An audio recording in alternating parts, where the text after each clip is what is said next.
afternoon and welcome to our special Easter edition of Engaging with PICARD. I am your host, Josh Pritchett, head of the Star Trek Northern Virginia Meetup Group, author, and devout Trekkie. My friend and partner, Chris Pabone, will be joining us shortly, but for right now, we are just going to get into this. Oh, and before I forget, I hope everyone is having a wonderful Easter, and thank you for joining us today. Now, let's go ahead and jump into a synopsis of what occurred this week on Star Trek Picard. Engage. So, we are now up to episode 308 of Picard. This one is called Surrender. And it's a very apt title, as we will soon see. Okay, so the episode opens more or less where we left off last week. Vadic has taken control of the Titan E. Sorry, Titan A. I wonder where I got that from. And Titan A, Riker and Troy are still aboard, prisoners aboard the Shrike. Meanwhile, all the key officers have been locked on the bridge with Vadic and her cohorts. And Vadic has begun shutting down areas of the ship, trapping crew members. Meanwhile, Picard and Beverly and Jack and Sydney are still trapped in sickbay, while Geordi and Adira and Data/Lore are still in engineering, and various other crew members are throughout the ship. Seven and Shaw are on the bridge, of course. And Vadic has demanded that Jack bring himself to the bridge immediately, or she will start executing one crew person after another when he does not, every 10 minutes that he doesn't show up. So Jack reveals to Beverly and Picard that he has an ability where he can put his mind in someone else's body and compel them to do certain actions. Sydney backs him up because, of course, as we saw in the episode previously, he was able to take control of her body so she could use martial arts techniques to help save her from one of Vedic's goons. So Picard has Jack put his mind into one of the bridge crew members, and in the hopes of taking back control of the ship by inputting his access code and giving them back control of the ship. Unfortunately, Vadic catches this and decides to execute one of the crew members on the bridge. So they decide to take another course. Picard and Beverly and Jack and Sydney head down to engineering, where they find LaForge and Adira and Data/Lore. And Geordi makes a comment about how Picard's wine was too dry. Yeah, it seems like nobody really likes Chateau Picard that much. At any rate, back aboard the Shrike, Deanna and Will hash out their feelings about where their marriage has been going. We find out that Deanna was actually trying to take away some of Riker's grief over the death of their son, Thaddeus, which was due in no small part, which basically was crippling Riker at the time, as she says. And of course, this had enraged Will and sent him to leave. But now he realizes that that was a mistake, and they basically apologize and everything. And then one of the goons comes in. Apparently, we don't know why, to torture them or something. But then our favorite Klingon, Lieutenant Commander, possibly Captain Worf, arrives and kills the goon. They confide some deep feelings he's had for a while to Deanna. If you will recall from season 7 of Next Generation, they did start a torrid romance. Riker, of course, is not exactly happy about this, but, then they head back to the bridge of the Shrike, where Rafi is waiting for them, and they have found Picard's body. And We still do not know what they wanted, but we do know that apparently Vatic took some material from Picard's frontal lobe, which is where the aromatic syndrome is supposed to be. But as we found out previously, Picard was misdiagnosed with aromatic syndrome and was therefore um, not. It wasn't aromatic syndrome; it was something else. So they head back to the shuttle, which is cloaked. Meanwhile, uh, Picard and Geordi have decided that the only way to regain control of the Titan is with Data's help. Unfortunately, Data is still battling Lore, but there is a barrier inside Data's mind that is keeping both of them separate. So Picard suggests, why don't we just take the barrier down and let them fight? And Geordi thinks this is a very dangerous idea, but they don't have any other choice. And Jack decides to go buy them some time, so he heads up to the bridge where he confronts Vedic and apparently has some sort of grenade-like weapon. To quote a certain droid, he's got a thermal detonator! Okay. Uh, so after Jack demands that the Titan's command crew be allowed to leave the bridge, Vedic agrees to confine them to the observation room, but Seven decides she is going to stay with Jack, owning up to the consequences of her actions for not blowing the turbo lift and keeping Vedic from taking control of the bridge. So now they're all it's Jack, Seven, and Vedic and her goons on the bridge. And Jack wants to know what's the deal with him? How does Vedic know so much about him, about his abilities to take over people? And she's doing the whole all in good time, dear boy. Meanwhile, inside Data's mind, he and Lore are having a confrontation, which Lore is taking away Data's memories and seeming to throw them away, and Data seems to be fading out. Has Lore laughs maniacally, and finally Data's like, "Well, I guess I can't beat you, so you might as well have everything that's mine, since you clearly had nothing." And Lore's like, "Well, I'm so happy to see it, but why are you surrendering? You had nothing," is what Data says. So he gives Lore his memories, and Data seems to fade out, and Picard and Geordi are like, "Oh, Data, fight, fight!" And Laura's like, "I've won." And then suddenly everything starts to go right. It's like, what's going on? And then Data returns and says, "You made a mistake, brother. My memories are what make up me. And because I knew you couldn't resist taking them as trophies, you have now basically doomed yourself. Because now Data has taken over Lore, and Lore starts to fade is the one who starts to fade out, and Data embraces him and says, "We will now become one. Goodbye, brother." And Lore says, "Goodbye, brother." And that's apparently the end of Lore. Data then wakes up and manages to take control of the ship again, and makes a rather amusing line where he says, "Attention, all gooey life forms. This is your friendly but pissed off positronic brain speaking. I am now taking control of the ship, and you are all invited to leave." Jack quickly rushes over to Seven, and it turns out the device he's holding is not actually a grenade, but is in fact a large force field. And he calls out, "Now, Picard!" And Picard orders Data to open the bridge's emergency escape hatch.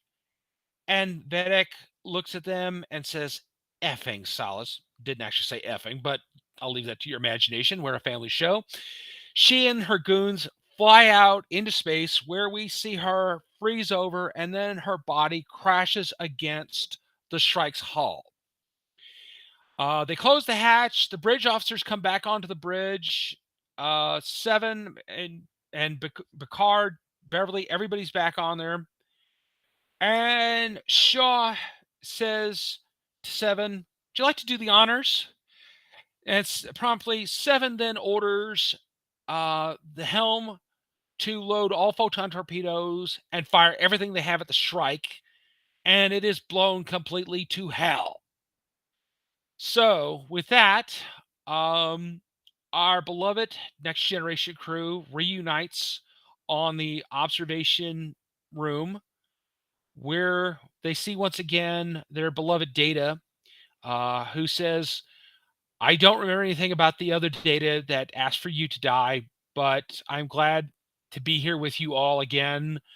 And it was a good thing for you to have let him go, but I'm a new Data, and with all of his memories and my feelings towards all of you." And apparently now Data can use contractions. He feels emotions. He tells when Geordi asks him, "How do you feel?" He says in a line that is somewhat reminiscent of Spock in Star Trek 4, "I feel." He doesn't say, "I feel fine." He just says, "I feel." And with that, our beloved Enterprise D&E crew that we have not seen for a long time are now sitting together around the table, expressing how glad they are to be together again. And then they begin to talk about Jack and what's going on with him. Deanna confides that when she first came aboard the Titan, she felt a dark presence, and she definitely feels it's coming from Jack. So she says it's time to meet him. So she and Jack sit down together, and she says, "I need to go into your mind." And we were going to face what's behind that door together. So she goes in there, and Jack sees the door, and Deanna tells him, "Open the door, Jack." And the last thing we see is Jack's hand reaching out to the door, and then we fade to black. And so I guess we will find out in the next episode what is behind the Crimson Door. Um, with that, that is our recap of this week's Picard. And this is usually the part where we go into the good, the bad, and the Gorn. Right now, of course, we're still waiting on Chris, but I'm just going to go ahead and talk about what I thought was best. And what I generally thought about was, wow, I mean, for me, this episode really hit all the buttons. We had a ton of action. I think the best thing for me personally was seeing our heroes sitting around the table. It was an Arthurian like moment. The Knights of the Round Table have come back together again, and I think we've been waiting all season. It certainly brought tears to my eyes to see them all, and it was so natural, and it brings back a point I think Chris and I and a lot of our other friends have talked about over this season, is that this show should never have been just about Picard. It should have been about the whole Next Generation cast, because this is where it's at its best. They are an ensemble crew. They need each other. This is not the chemistry between these seven actors is always so amazing to me. Um, and to see them like just come back together, it's like we've never had it's like the 30 years that between the last episode of Next Generation and this one never happened really. It's like, we're just back together again, everybody, and it was great. And we're only 2 episodes out from the end, and I don't know where we're gonna go from here. I think also the action was great. It was amazing. I think that Shaw and Seven the respect between them is growing. I don't think they're buddies. I don't think they're going to take a long away mission together anytime soon. Uh, but I think they're starting to respect one another more. And so that said, as far as anything bad, well, okay, I was a little annoyed about the whole, okay, we're going to cut to black now, right as we're about to find out what's behind the red door. But kind of expected that one. Um, I do not really have any big complaints about the episode itself. Other than I need a bigger TV because this is like movie theater scale style storytelling. So if I win the lottery anytime soon, folks, I'm buying a big TV and I'm going to rewatch this whole season from the beginning. That's what I'm going to do. Okay, so as far as the Gorn, we're going to devote a little bit of time in the Gorn to lore. One of our most quintessential villains of the Star Trek universe. He is Data's darker half, and he is evil. He's perversion of everything that Data is supposed to be. What is it that makes this guy tick? And something that Data said, what he said about lore collecting trophies, collecting his memories like trophies. In so many ways, and next time I see Brett Spiner, I want to ask him about this. In so many ways, I feel like lore reminds me more of serial killers. You hear about on true crime podcasts what their behaviors are, and also it's like Lore has an approximation of human emotion, but he lacks a lot of things like empathy. It's like it's just nothing but rage. It's like you're everything and I'm nothing. He's all these negative feelings. In so many ways, he was like an abused child because so many people, according to him, everybody in the colony that Sung first created him in feared him and didn't like him. And I guess that would have had a real effect on Lore. Um, if you go back to the episode Brothers from season 4 of Next Generation, Lore said to Sung, "You could have fixed me. I could have proven myself. Instead, you built Data." And that again is classic psychopath behavior. This feeling of um, you know feeling inadequate to your parents. This is again is just something that really worked, and I think it to do Lore's id.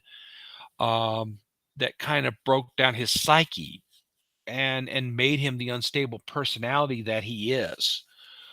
Um, in the meantime, I think that and it sort of explains why he is so cruel, why he is the opposite of Data, and it goes back again, I think, to what I've talked about emotional repression and other things we've seen in certain characters, that this is psychologically negative, and because he couldn't, he could only feel he only had an approximation of the emotions. He didn't really feel them like a normal person could.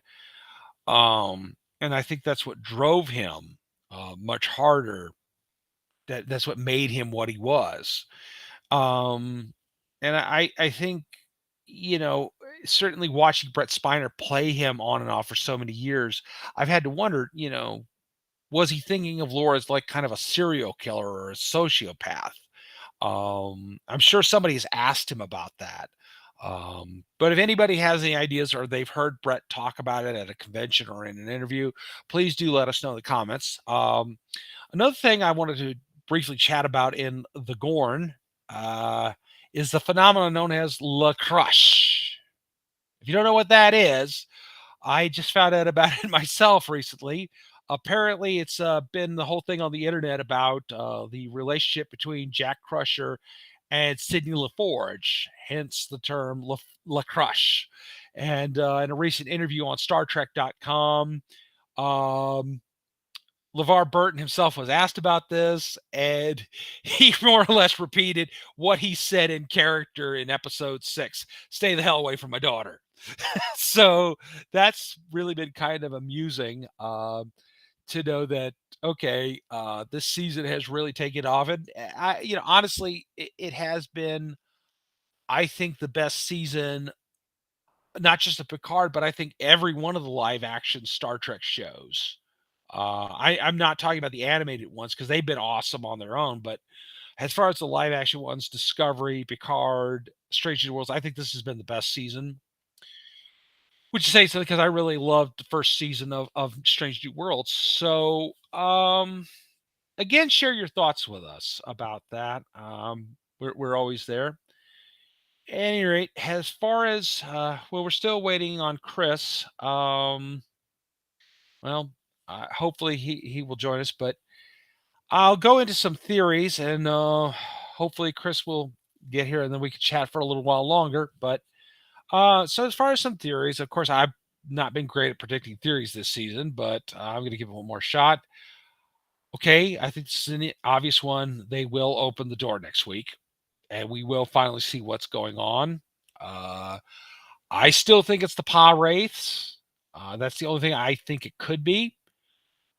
Um, I will say that I was looking on IMDb because I was trying to get a couple actors' names straight, and I did notice that there was one other actor we have not seen this season, and I'm not sure if he's on there by mistake or not. I don't want to give away any spoilers, but I think we are going to see somebody from Deep Space Nine. Maybe not the person Chris and I have sort of talked about in the last couple of weeks, and maybe he might show up, but somebody we will all be very happy. Let's just say it's the most important man in Starfleet history. Okay. And I think those of you who have been longtime fans of these Star Trek review shows and also modern Trek will know who I'm talking about. And I think based on the fact that we see him in the IMDb credits, I think he's going to be there probably in this episode or next. That's going to be awesome. I don't know in what capacity he will be in, but be interesting to see. Um, I think we will probably also. I'm still hoping that maybe we will find out that Geordi has head of the Starfleet Museum might have restored the Enterprise D because if you recall from Generations, the saucer section was still largely intact, just needed a body. So I guess that's a possibility too. At any rate, let us know some of your facts and theories here on our page, on our YouTube page, or reach out to me on Josh Pritchett Jr. at Facebook and tell me what you think. So, in the meantime, well, it doesn't look like Chris has gotten here, is going to be able to join us today. So I'm just going to wrap it up for now. Again, I'm really sorry that but obviously, because of Easter and we had a lot of commitments. We were going to air yesterday, but we had some technical difficulties. So, but we got it out here today, folks. Any rate, so next week we will come back with episode 9 of Star Trek Picard as we jump into the penultimate episode before the end, and we'll see if some of my predictions and some of your predictions have come true. And in the meantime, my book, Bigfoot and Other Tales of the Supernatural, is still available on Amazon and Kindle. Uh, please do go check that out.